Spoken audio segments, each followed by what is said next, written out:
Hi everyone, my name is Andrew Apostola. I am the CEO of Portable and just want to welcome you all today to our webinar, which is featuring Reid Blackman. He's going to be talking about his work and his new upcoming book, Ethical Machines. But first, I would like to start by acknowledging that I'm working and living on the lands of the Wurundjeri and Burrung peoples of the Kulin Nation. We acknowledge their ownership of the land, the waterways, the culture, traditions, and pay respect to their elders past, present, and emerging. And also want to acknowledge the rich tradition of oral storytelling by First Peoples, especially during this week, which is NAIDOC Week, whose theme is Get Up, Stand Up, Show Up. And I encourage everyone attending to explore how they can help the journey of Indigenous reconciliation and treaty across Australia. So welcome everyone, just a short little bit of housekeeping. This event's going to be going for about 1 hour, or not about exactly, we'll finish at 10 o'clock Australian Eastern Standard Time. And if you've got questions, please pop them in the chat or the Q&A actually. We'll have people moderating in the background as we go. And this is being recorded as well. So if you want to come along later on, then it's, or share this with folks, or if you have to duck out, then that's totally fine. We'll be sharing the link afterwards. So today I'd like to welcome Reid. I've had the pleasure of getting to know Reid over the past couple of months, and I'm sure you'll all enjoy what he has to talk about. He's the author of Ethical Machines, your concise guide to totally unbiased, transparent and respectful AI, which is out from the Harvard Business Review Press in the next few days or next week or so. He's also the CEO and founder of Virtue, a AI ethical risk consultancy. He volunteers as the Chief Ethics Officer for the non-profit Government Blockchain Association. And he's also been a senior advisor to the Deloitte AI Institute, a founding member of Ernst & Young's AI Advisory Board, and sits on the advisory boards of several startups. And, you know, if you may have probably read, if you're interested in this topic, which I'm sure you are, you may have read, there's a good chance you've read Reid's work across in the Wall Street Journal and Forbes and in the Harvard Business Review. So we're really, really pleased to have you here, Reid. Welcome. Thanks for having me. No worries. Glad to be here myself. Yeah. So I'm going to, just to sort of kick off, I guess, for the audience, it might be nice for you to kind of just talk a little bit about your, like, how does one get the job title of ethicist these days? I don't know. You just well, I mean, really, just declare one. Yeah, a lot of people just declare themselves ethicists, and that's how they get it. They are. So I was a philosophy professor by training. So I have a PhD in philosophy. I've been researching, teaching, publishing on ethics for over 20 years, and that's how I became, I think what I would call a proper ethicist. It's by doing a lot of research and publishing and teaching on ethics.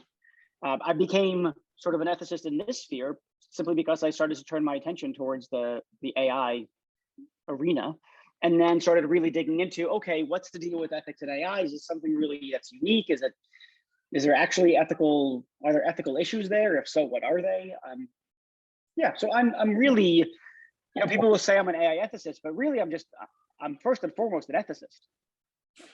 Yeah, by virtue of my training. That makes sense. Well, it'd be great. I'd love to we sort of organised for you to just give us a bit of a outline understanding of your work, and I think we've got a screen share as well that we can put up to sort of outline it. But yeah, I'd love to hear, just to introduce yourself and the background to the work you've had over the past years, and also I guess the book. So, like I said, I mean, I was a philosophy professor for 10 years, always specialized in ethics, and I always taught a wide variety of courses, always had a large interest in, a wide interest in all areas of philosophy in general and ethics in particular. When I was in graduate school, I started a fireworks wholesaling company, which sounds like an odd thing to do, but one doesn't make a lot of money as a graduate student. So I started this business, and it went surprisingly well. It's still around today, and I sort of advised. I continue to advise that business. But the reason that's relevant to my AI ethics story is because it explains how I became an advisor to startups when I was a professor. So there was an entrepreneurship organization at the university, and through various means, including my wife becoming involved in the organization, I became a mentor to startups. And that I sort of became a little bit jealous is not quite the right word, but something like inspired by is the political way of putting it, by students who were doing these new and exciting things. And I wanted to do something new and exciting, and I thought, what would that be? Would be a business, but I don't want to leave philosophy or ethics. It's still what I care about the most. It's still what I find most intellectually stimulating. So I want to keep on that path. And so I thought an ethics consultancy would make a lot of sense in principle. I didn't know whether there'd be a market for it. And I think at the time that there was not. And then you fast forward a few years, and I always kept, my eyes open, my ear to the ground and all that. And then Cambridge Analytica happened, and I became aware of the engineers ringing alarm bells around the ethical risks of AI. And I thought, okay, I actually think there's a market here for this now. And plus some other social factors, like I wanted to live in the city. My wife's career was in the city. I was teaching at a university that was out, pretty far outside the city, about 4 hours outside the city. Yada, yada, yada. We decided, I would leave academia and start this ethics consultancy. So give us the crash course then of the landscape that we sort of see on the screen in front of us. Yeah, cool. So this is, I mean, it says it's sort of a crash course. One of the things that I really tried to do, and this comes perhaps from being a professor for 10 years plus, is I really want people to understand the whole and the parts of the whole and how the parts relate within the whole.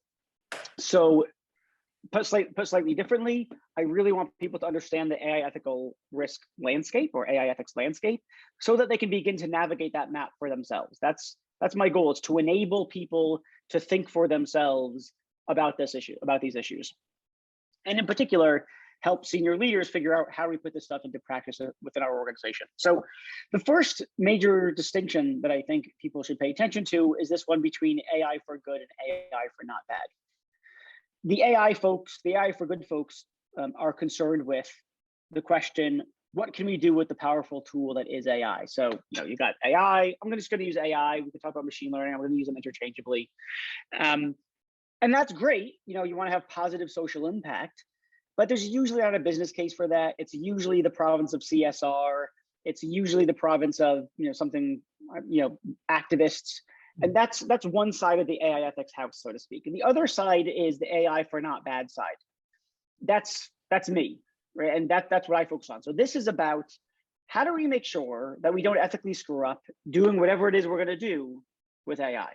So you got, you want to do recruiting with AI, you want marketing, distributing loans or mortgages, et cetera, et cetera, et cetera. How do we do this in a way that we don't realize various kinds of ethical pitfalls along the way? Okay, so that's the first major distinction. Another way to put it is the AI for not bad is about AI ethical risk mitigation. Ethical risk mitigation and reputational risk mitigation. And alongside that, we can have a Venn diagram here that I didn't include in this slide. There's a Venn diagram of the overlap of ethical risks and regulatory and legal risks. So there's certainly overlap. So a lot of the things that are coming out of the EU, for instance, the regulations that will probably be passed in 2, maybe 3 years, there's lots of everything. A lot of the things that they're talking about are right now squarely within the AI landscape, and they're trying to develop regulations that speak to that. Okay, so that's AI for not bad. The next crucial distinction, I think, is between content and structure. Content is about the question, what are the ethical risks we're trying to avoid or to mitigate? And you see on that sort of that diagram, there are 3 big ones for AI, at least 3 that I'll highlight. Issues around explainable AI or black box algorithms, issues having to do with fair and unbiased AI, then issues having to do with privacy violations. So these are the ethical risks we're trying to avoid. Those are the things that you see lots of headlines about. Structure is a different question, it's a different issue. It's how are we going to mitigate those risks? So we're an organization, maybe we're a startup, maybe we're a multinational, but we've got this question, how? And there's a sense in which is almost a mechanistic question. How are we going to systematically and comprehensively identify and mitigate the ethical risks of the AI that we are designing in-house and crucially procuring from third-party vendors? That procurement part is really important that I think a lot of people just forget about. And it's deeply important. Lots of risk is imported when you import AI from vendors without having done your proper due diligence. Okay. The main so, and this, incidentally, this is sort of the structure of the book as well. Not only is this the AI ethical risk landscape, generally, it's also how I organize the book. So the main contention of the book is that if you understand the content side of things, if you go deep on, frankly, the ethics of things and the sources of the ethical risks within AI, the structure stuff is kind of easy, which might sound a bit surprising to people, because usually what people do is they say, holy shit, biased AI, privacy violating AI, black box algorithms, that's awful stuff. What do we do? What do we do? What do we do? And they're jumping right over to the structure side. They go immediately from scary headlines to the question, what do we do?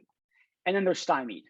Or they'll say, right, so let's have some principles. And then they articulate principles at a super high level, like we're for fairness, we're for transparency, we're for respecting people's privacy. And then it just sort of stays there.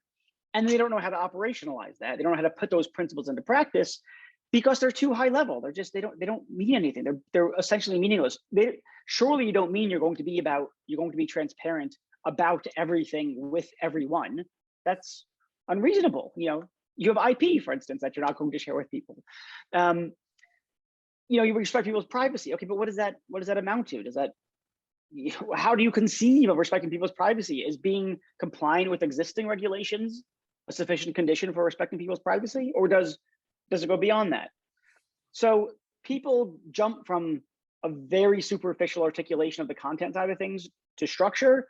They hit a brick wall. They don't know what to do. So the major contention of the book is, if you go deep on the content side of things, the structure will reveal itself. And so the introduction of the book says, look, here's the AI for good versus AI for not bad distinction. Here's the content structure distinction. Here's the major claim that if you understand content, the structure is relatively straightforward. And then here's a chapter on each of those three parts of the content, those three, the big three, what I think of as the big three ethical risks of AI. And we can talk about why I think that is, if you like. And then you get from what I call them structure from content lessons. And there are these structure from content lessons throughout each of those chapters, because we're learning about black box algorithms and the sources of risk and when they're acceptable and when they're not. And from there, you're beginning to see, oh, now that I understand this, I see that our structure is going to need, this feature or this thing. And so for each one of those content issues, there are these structure from content lessons that get pulled out. And then you get to just later chapters of the book, which are just laser focused on articulating what a good structure looks like. So anyway, that's the crash course. It's meant to be both an articulation of the landscape and also the structure of my book. Well, thank you. It might be good to start. I'd love to just zoom out a little bit and go, like, what's happening? You're obviously crisscrossing a lot of companies across America. I just wonder what's happening, what you're seeing that's happening that requires, I guess, companies and individuals to be taking this lens. Like, what are the threats that you're seeing? What's the landscape revealing at this point in time that makes it an important thing for people to have in the front of their minds? So it's there's a couple of things to say here. One thing to say is that there are quite a few individuals who they actually care. They don't want to do the wrong thing. They don't want to discriminate against women and people of color, say. They don't want to violate people's privacy. They think it's an ethically bad thing. It's ethically wrong, and they want to do the right thing. So that's some motivation. That said, I think for many people, and fair enough, it's not always a sufficient condition for spending budget on and other resources, time, on, say, building out an AI ethical risk program.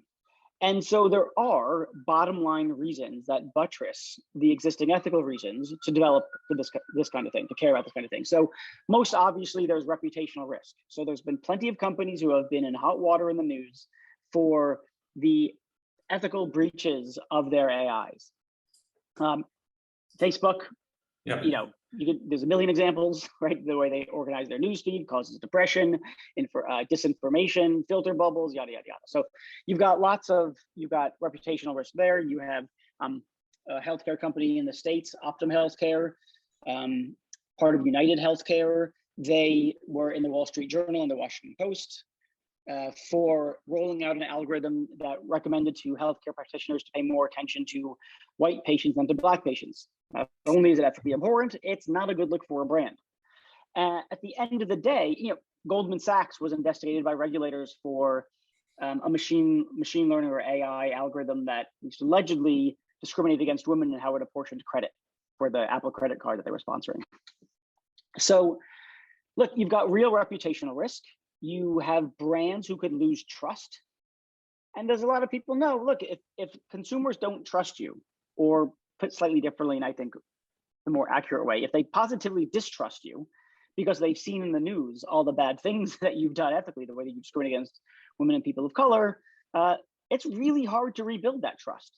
And so companies that care about their brand, care about their reputation, who are either designing AI in-house or they're procuring it from third-party vendors, they have good, straightforward, bottom line reason to take the stuff seriously. And then there's regulatory investigations and fines and all that stuff. So not only do you have reputational risk, you also have legal risks.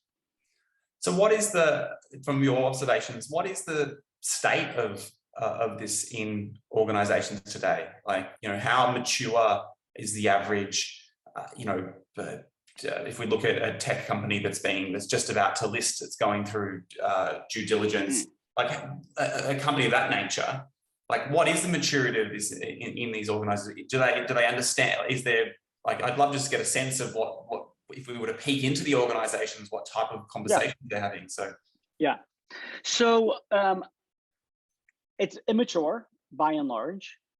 Big tech companies are more or less in the way. Microsoft is, I would say, at the cutting edge of AI ethics in practice for a large multinational corporation.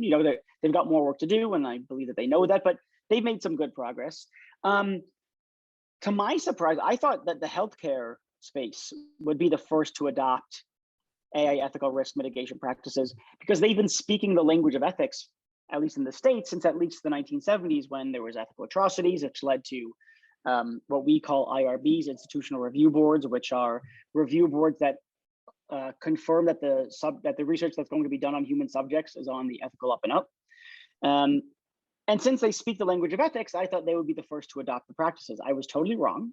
They're not. There might be, I think there's probably a variety of reasons why that's the case. And the places where I see the most action outside of tech is financial services. I think that's because, one, regulators are all over them already. And number two, they know how to do, they already do model risk management.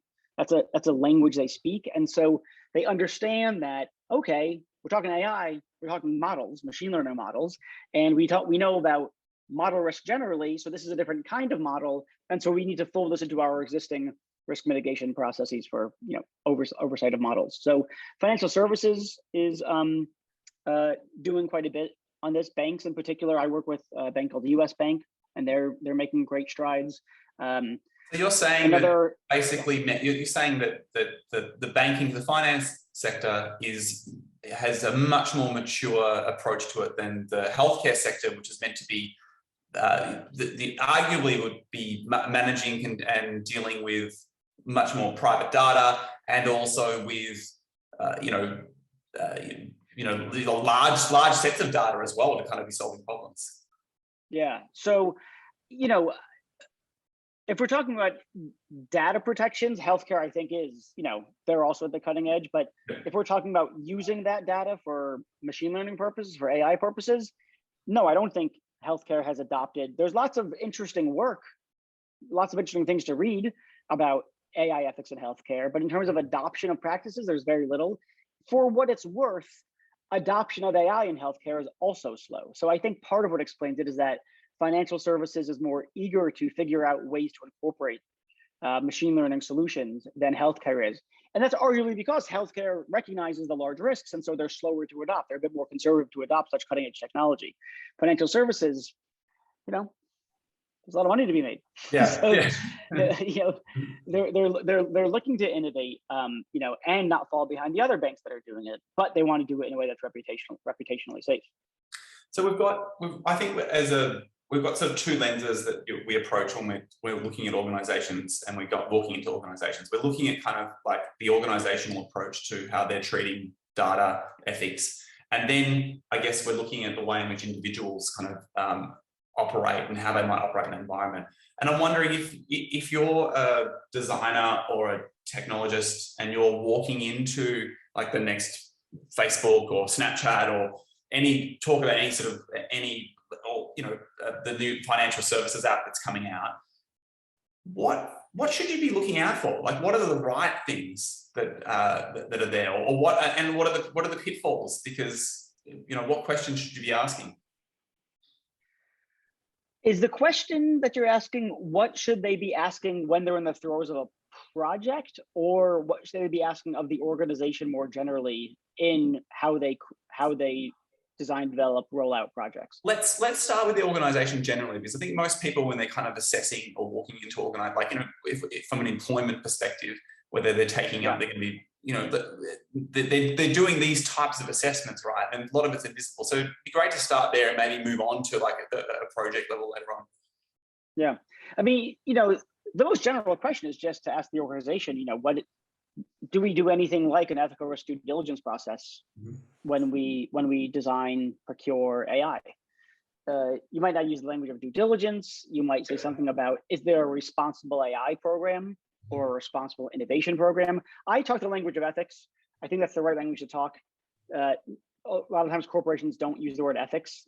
They talk about responsible AI and trustworthy AI. I have various objections for referring to it in that way. But yeah, I mean, asking do we have a responsible or trustworthy or ethical approach to AI is just the question to ask. What are the processes? Do we have any tools for that? Is there, if someone faces, they spot an ethical problem with a potential ethical problem with a product, is there a process by which that concern can get elevated to the relevant people? Or is there a way of dealing with that? I guess it's interesting in the way that you talk about early on, you're sort of talking about the lens of like the structure and content as well. Is there any kind of, I guess you can look for the structural components of within, or you can ask those questions. What about on the content side? Like what sort of things can you be looking and digging around for? It's hard because companies are really bad at the content side. Yeah. They're what you can ask for is something like, do we have stated standards, values? Are there, what do we use as our North Star? If the company has anything, then at the bare minimum, they'll have something like, an AI ethics statement or an articulation of, what their responsible AI program. So you could ask to see documents like that. They are of standardly low quality. Yeah. Frankly, because they're just not, like I said earlier, they're not real guides. My favorite example is the KKK can sign up for a statement that says we're for fairness. Yeah. Right. So what are they? We're for fairness. And what are then the behaviors then? Like, is there the other things we look for, right? You can look at policies, you can look at like, what are the sort of the behaviors and or set of a company that is doing really well, like that individuals are sort of following. That again, this is a really difficult space for people to walk into if they're an employee or at any level, right? I'm wondering like what does good look like from even from like a management team that's or head of engineering or. Yeah, I mean, look, there's as sort of a more junior person walking into an organization who wants to sort of, make sure they're doing the responsible thing. The truth is they've got a political goal now.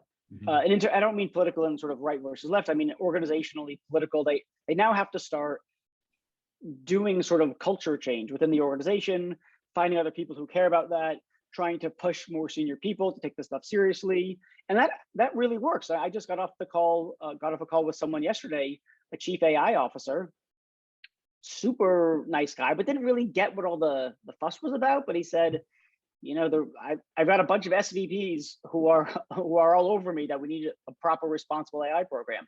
And so now he's taking it seriously. So there is the ability for a bottom. I don't think you need a top-down approach to creating an AI ethical risk program, but bottom up, the bottom pushing the top to do it can be very powerful. Interesting. Does that answer the question? Yeah, I think it does. Yeah, because You could say no. Yeah, no, it does, because what we're really trying to look at is, and it sort of leads into my next question as well, is just the shape of organisations and how this emerges. Because we are kind of in the infancy in Australia as well. Like, I'd say America is usually like leading the way because there's more capital, more there's more companies and more conversations around this. So we're sort of looking at this too. I guess in terms of a lot of people that are viewing this and a lot of people we engage with are working within government to make government become a better place. Do you have any experience or advice for people who are working within a government organisation, federal or state-based, about how they might navigate conversations around data and ethics, and if there's any kind of nuances that you've seen as well in that actual setting? Yeah, I mean, it depends on what where they sit in the government and what it is they're trying to accomplish. I mean, yeah, it's utterly clear that current laws and regulations are not up to date with technology in a variety of ways. So there's an extent to which the first thing to push for is that. Okay, so that said, there is existing law that does apply. So for instance, there's existing anti-discrimination law, and one thing to do if you're in the government is to push for making sure that your general anti-discrimination laws are applied in the case of AI. That you don't just say, well, that's just a technology, that's just a technology, that's a data science thing, that's for the engineers. No, there's real discrimination that can be the result of how a machine learning model is trained and deployed. And just saying, hey, we're going to really investigate, as the government, we're going to really investigate potential cases of discrimination that result from the operations of a machine learning model. That's just taking existing anti-discrimination law and applying it. So that's the first thing to do. And then the second thing to do is, start thinking about what are the kinds of regulations that we need in order to keep these things under control. The EU has been working on this for years. Like I said, they're likely to pass some regulations around AI in the next 2 to 3 years. But I think first step is let's just enforce what we have, and then let's look towards what does real robust regulation look like. It's interesting because it points to, again, more that a lot of the rules in which we should be kind of applying, like you say, there's already existing privacy legislation that exists, and there's already existing legislation that talks about equal opportunity. But it really comes down to the application within the organisation and the infrastructure that exists that allows that to happen. As you're saying, top down. We need top-down approach. We also need bottom-up to kind of be forcing and asking those questions. I think the motivation for the program can come bottom-up. The creation and implementation has to be from top-down. Yeah. Well, maybe just I'll say one more thing about one thing that governments need to understand better is how machine learning works. And the ways in which people try to combat discrimination when they do. So to give you a sort of, I guess one of my favorite examples. So let's say you created some ML, some machine learning model that distributes goods and services across various subpopulations, like credit, okay? And you want to figure out, did we distribute this good in a fair, just, equitable way? And you may not be sure. And so then what you do is you go to the machine learning fairness literature, which is, a good size, has been growing over the past several years. And what you'll find is a couple dozen plus quantitative metrics for fairness, and you apply it. But these metrics are notoriously incompatible with each other. You can't score well on all the metrics at the same time. And so you've got this really substantive, ethical, business, reputational decision to make, which is what's the appropriate way to think about what constitutes equity from a quantitative perspective now. You can choose a metric that is a fairness metric, but in the use case at hand is absolutely ethically abhorrent.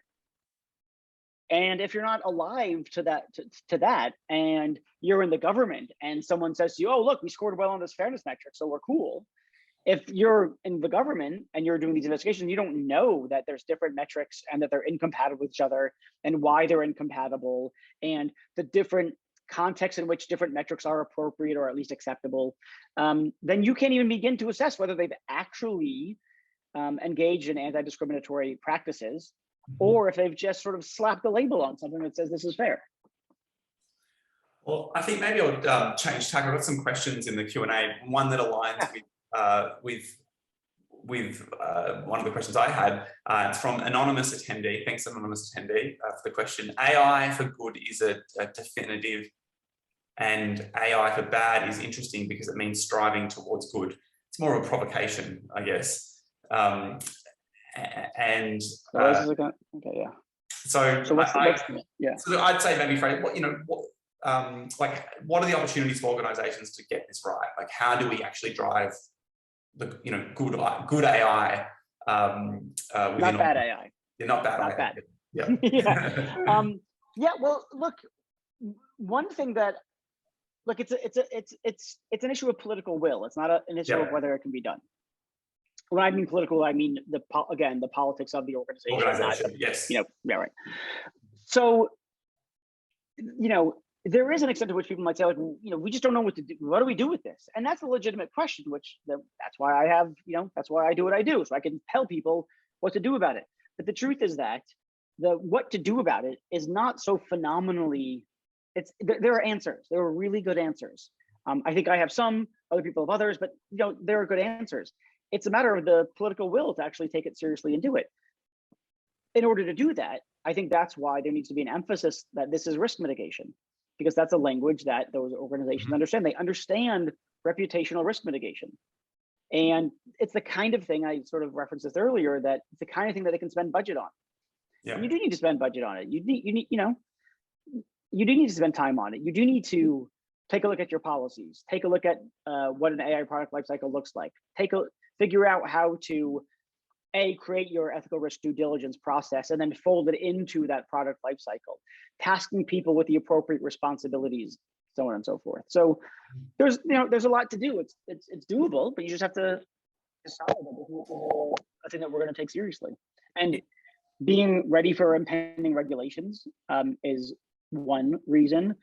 Protecting the brand is another reason. And for some, it's not just protecting the brand, it's actual brand boost. So some companies take it very seriously because they see themselves as being, they see their brand as being an ethical brand.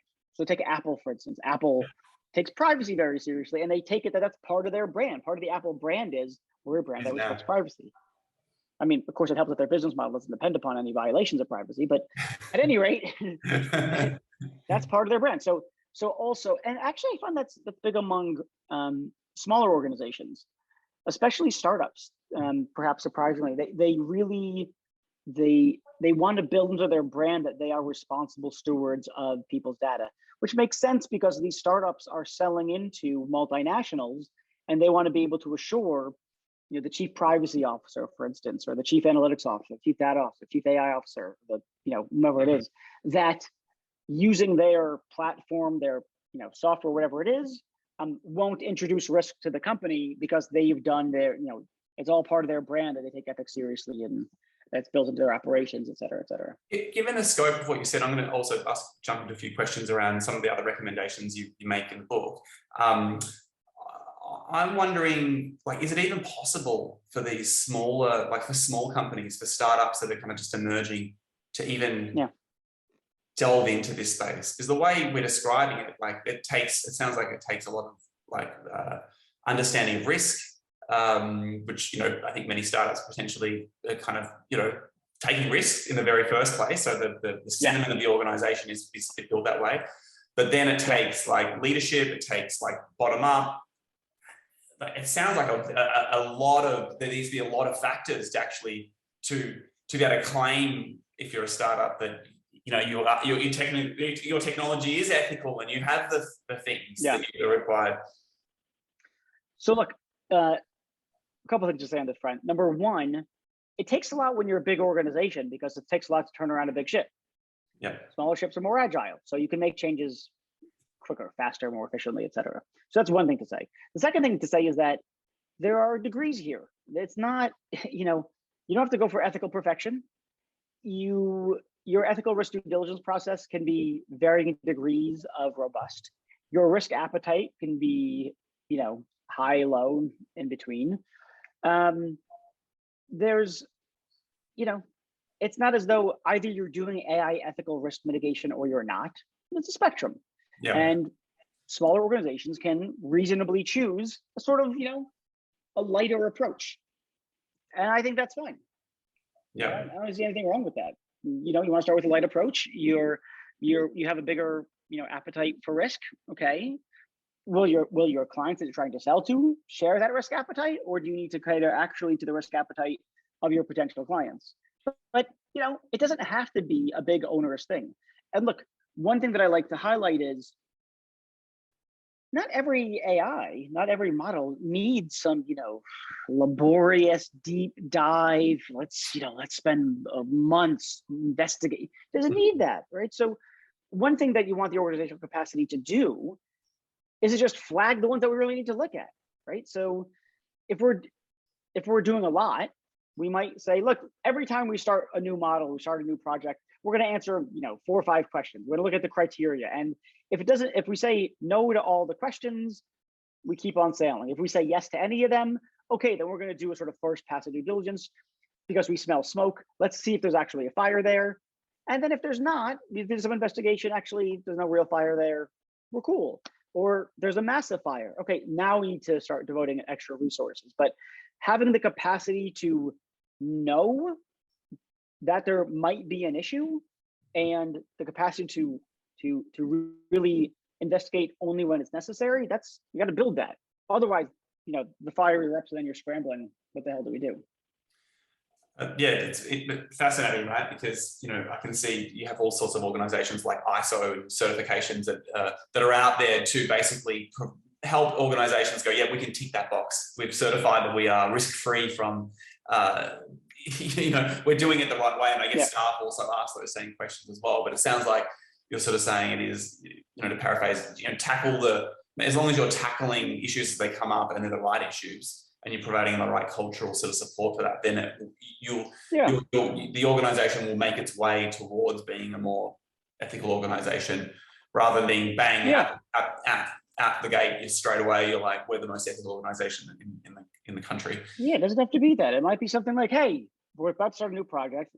When we start a new project, before we start actually developing, we're going to think about, we're going to take 30 minutes to an hour, and we're going to think, are there any, maybe it'll be less than that. Maybe it's just going to be obvious. We're just making a model that predicts when the screws are going to arrive at the toy store. We're fine. Sure. But okay, we're actually creating a model that has to do with the, credit ratings, or where students get assigned, what school students get assigned to attend, say public school.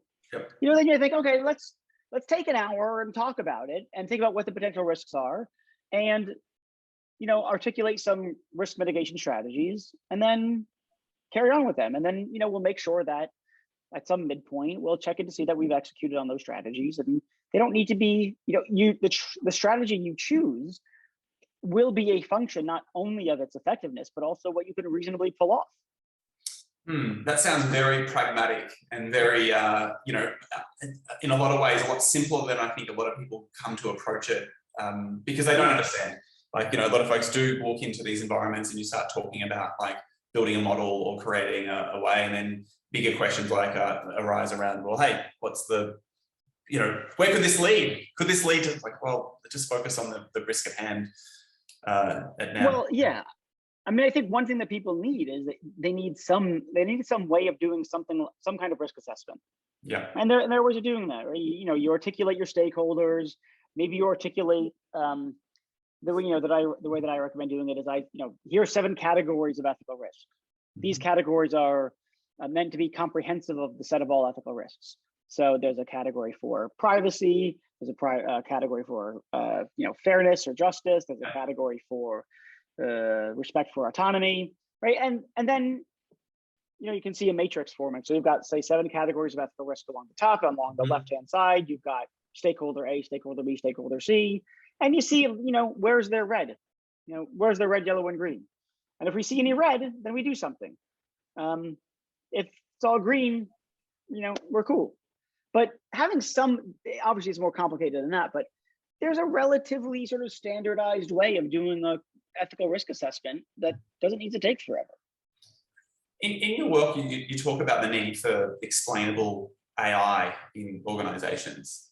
And I'm wondering how does this actually work when the models that we're working with, and we've seen examples of this, go far beyond the reach of what humans can actually compute. Like the idea that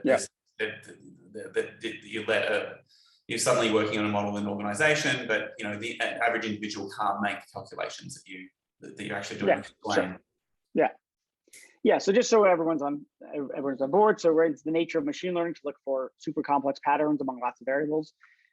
They're complex mathematical patterns. Since it's looking at potentially thousands of variables and the thousands of relations among those variables to find the pattern that actually emerges is so complex that it defies human understanding. And so you get outputs, but you don't know why it arrived at that output. So that's explainability in a nutshell. If you read the headlines, black box algorithms or black box models more accurately are always, they're scary, they're bad. And I'm actually not of that view. I think it's perfectly clear that there are some use cases where you don't care about, at least from an ethical perspective, maybe from a debugging perspective you care, but from an ethical perspective, you don't really care how the output was arrived at, because you just care about accuracy. So if you just care that your photo software can accurately tag your dog Pepe, then you're fine. Who cares? It's accurate. We're fine here. We don't need to know the inner workings of the thing. We're just happy that it reliably tags Pepe. That's great. It's certain other kinds of scenarios, like the output is this person has cancer, or this person is going to develop diabetes in the next year, or this person is at a high likelihood of defaulting on a mortgage, or this person is not worthy of a job interview. That's when you start thinking, okay, hold on a second. Now I kind of need to know why. Yeah. And you might want to, and the reason why you might want to know why, and I think this is often overlooked, is that if you can't explain why this person, so let me take a step back. There's a distinction between global explanations and local explanations. So local explanations are, why did Andrew get denied a mortgage? Why did Andrew get denied an interview? Why did Andrew get denied credit? The global explanations are about the rules of the game more generally. What are the criteria by which the model approves or denies a mortgage, an interview, so on and so forth? The global explanations are particularly important because without them, we can't assess whether the rules of the game, so to speak, are fair, reasonable, just. And so explainability is not just, in some cases, not just I'd like to know how that works. I'm curious, or I need to know so that I can debug it. It's essential because you can't evaluate the rules of the game ethically from a normative perspective if it's a complete, mystery as to what the hell the rules are. So that's why this stuff is really important. Now, that said, so sometimes the stakes are really high, particularly when you're wondering whether the rules of the game are fair. Sometimes they're really low, and then you don't need to spend resources on explainability, right? So I think that's actually very important to note, because if you don't have a process by which you determine the extent to which explainability is a need to have versus a nice to have versus just an irrelevant thing, then you might be going for explainability as much as you can in all cases, but that's going to be a waste of time, money, resources. Don't do it. Tagging your dog Pepe, don't do it. Just amp up accuracy. And this is also important because there's often, there's a tension, there's debate about this, but there's a tension between accuracy and explainability, because you get accuracy roughly by virtue of appreciating all the complexity. That's what's so cool about machine learning in the first place. It can appreciate a level of complexity that we can't, because we can't keep all that stuff in our head at once. But the more complexity that it appreciates, the more accurate it gets, but also the less that we can understand what the hell's going on.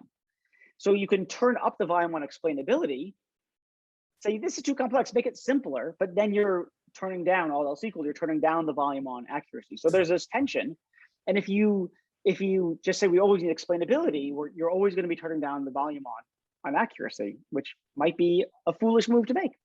So I think companies need to have an idea about when is explainable AI important, need to have versus just the nice to have versus that's not even nice to have, it's irrelevant. Yeah. Did I answer your question, or am I just You sure did. Well, I'd like to now take a walk through some of the Q&A questions we've got here, and Hey, Simon Brice, thanks for the question. I'll just read it out as it comes out and I can repeat it too. It says, do you see parallels between AI ethics and historical examples of bias in product design? In the way in that the 50s products for all people were designed predominantly for white males, for example, car seats, furniture, band-aids. Yeah. Is that something that's mirrored in modern algorithm misuse? So that's a really good question. Okay, I'm going to give you the standard line, and then I'm going to give you my take on it. Sure. The standard line is it Simon? Is it Simon who asked that? Simon, yeah. So the standard answer is, look, right, historically, we've had, white men of a certain shape and size designing products that work really well for white men of a certain shape and size. So for instance, as Simon, I think, said, seatbelts were designed, at least originally, for the average male body. So tough luck for you if you're a woman, let alone a pregnant woman, let alone a short guy like me. It's not built for us, so to speak. So and then the standard diagnosis for why we wound up with things like, seatbelts like that is because there were only white men on the team designing it. If there had been, a bunch of women engineers involved in the designing of the seatbelt, they would have said, that's not going to work for me. And so you would have gotten a more inclusive product. Okay, that's the paradigm that people often talk about. And then the question is a very good one. Do we have the same thing in AI? And again, the standard line is, yes, absolutely. If we have just a bunch of white men designing these models, then we are going to get the same kind of, call it bias or discriminatory or exclusive results. So the solution, again, this is the standard line. The solution is we need to diversify the data science and engineering teams. For the same reasons that if we had diversified the seatbelt teams, we would have that. And then there's some examples of this. So for instance, there's the so-called racist soap dispenser that some people designed. You put your hand under it, it senses because it senses the photons bouncing off skin. Yep. It sees that the hand is there. It dispenses soap. It wouldn't dispense soap to Black people because it wasn't trained on Black hands. It was trained on the white hands of the engineers, or the data scientists, whatever. And so if you had some Black people, for instance, on that team, you wouldn't have gotten a soap dispenser that doesn't distribute soap to Black people. Okay. So that's the standard line. I'm not totally convinced of the standard line. Don't get me wrong. I'm all for, from the perspective of overall societal justice, there ought to be more diversity among data science and engineers, yada, yada, because in all likelihood, part of the explanation for why we lack that diversity is a result of historical and current injustices that don't let those people into the right, the pipelines that would lead them to those jobs. So totally on board with the general ethical goal of having more diverse teams. Is that a robust ethical risk mitigation strategy? I'm not convinced. Soap dispensers, okay. Credit rating system. Let me give you a lot of these problems. There are a lot of the say, for instance, bias mitigation strategies. They don't identifying them and executing them don't hinge on being of a certain shape, size, color. Spotting the risks don't depend on being of a certain shape, size, color. If you're so Amazon, somewhat infamously, although I don't know why it's infamous, I think it should be just a good example. Amazon was trying to create a hiring algorithm, a resume reading model that would would green light the resumes of people who deserve an interview and would red light the ones that don't. And what's the pattern that it found in the historical hiring data? The pattern was we don't hire women around here. And the engineers tried for years to debias it, but they kept running into certain kinds of problems like, well, we took out, gender, we took out race, but it found, the machine learning system found certain proxies. So for instance, we took out, originally it might say women's NCAA basketball. And we told the model, we're going to take that feature out, that ignore of it if it says women, right? But then in machine learning noticed that people who use the word execute often get more interviews, like they executed on a strategy, get more interviews than those that don't. And it turns out that using the word execute a strategy, that using that phrase in a resume highly correlates with being a man. Women don't, for whatever reason, apparently tend to use that phrase. And they worked on this when they worked on this, and eventually they actually scrapped the model because they couldn't figure out how to sufficiently devise it, which to my mind, by the way, is a total success story, ethically speaking. I mean, they get slammed for, oh, they built a biased AI, but no, it's a really hard problem. You know, the engineers, it wasn't the bias and the discriminatory attitudes of the engineers and data scientists. It was certain kinds of, it was training data of a certain sort, and we could talk about how the training data got to be that way, but it wasn't, you know, the engineers and the data scientists were specifically aiming to de-bias it, and they couldn't figure out how to sufficiently do it. And it wasn't because of the diversity, the lack of diversity of the team, it's because it's a really hard problem, technological and qualitative problem. So this is just me saying, yes, we should strive for diversity of teams, but it's not a cure-all. It might be a good bias mitigation strategy. There's actually not, that I've seen, any empirical evidence for the claim.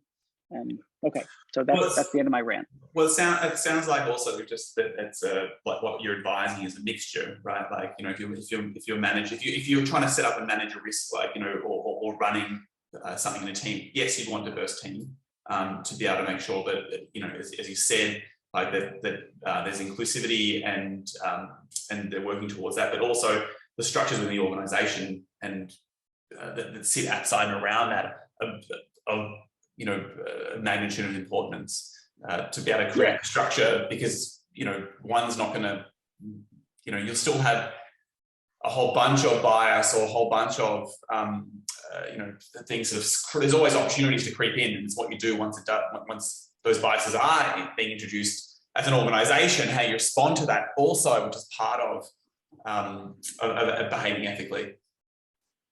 Yeah, so look, again, there's two issues. Here's one claim. It's good for data scientists, engineering, product teams to be more inclusive, more diverse than they currently are. True. Yeah. That's one claim. Here's a separate empirical claim. There's a causal relation, a positive causal relation between having more diverse teams and having lesser biased models. Yeah. That's just an empirical claim for which there's a lack of empirical evidence. It maybe, right? And then you have anecdotal evidence like the soap dispenser, but it's anecdotal evidence. It's not real robust evidence. So again, the general claim is true. Whether it's the most effective, most efficient bias mitigation strategy, that seems dubious to me. Yeah, I hear you. We're almost towards the end of the session, so I've got about 5 minutes left. I'm wondering, I guess more generally, like we've heard, it might be just good to talk about privacy for a second. We're all familiar in the way in which Facebook has handled our data in the past. What are some of the right conditions for ethical privacy? Is it possible? How do you set that up as well? Again, as another substream of the subject matter you cover. So.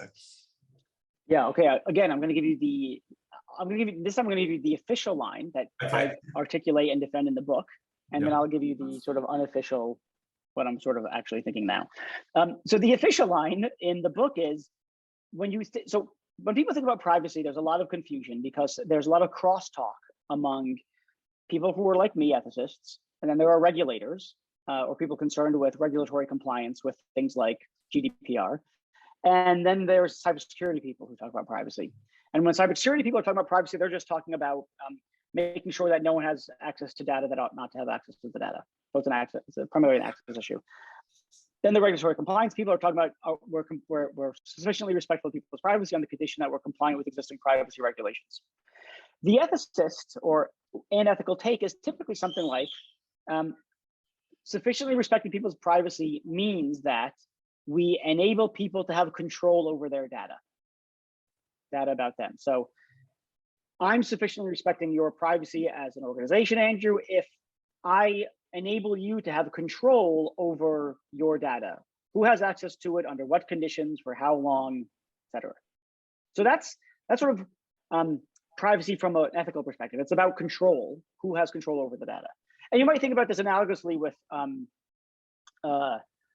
you go into your bedroom and you want to exercise, you exercise your right to privacy, right? It's not a passive state of being in which your privacy is respected.